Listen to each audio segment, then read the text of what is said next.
Buntis, inaresto dahil sa pagbebenta ng mga sensitibong larawan at video ng kanyang 3 taong gulang na anak at 14 anyos na kapatid.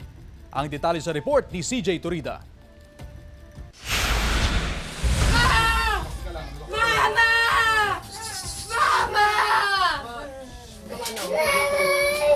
Mama, Papa! Ha? Binakuha po nila ako pa. Inaresto ng pulisya ang isang buntis sa kanilang bahay sa Mabalacat, Pampanga nitong Miyerkules. Kinuha naman ng isang social worker ang 3 taong gulang niyang anak na babae. Ang sensitibong larawan at video ng bata raw kasi inilalako ng babae online kasama ng mga video at larawan ng iba pang menor de edad. Kasi ako, anak ko yan, ubod ng tigas ng ulo. Mama! Kung anong ikakabuti sa kanya, kung ikulong niya, sige. Hindi naman pumalag ang magulang ng babae nang arestuhin ang anak.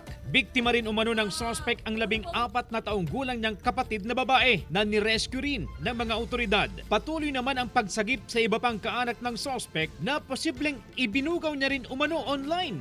Ayon sa pulisya, hindi bababa sa 2,000 piso ang singil ng suspect depende sa nilalaman ng litrato o video. Ang karaniwan niya raw parokyano, mga dayuhan.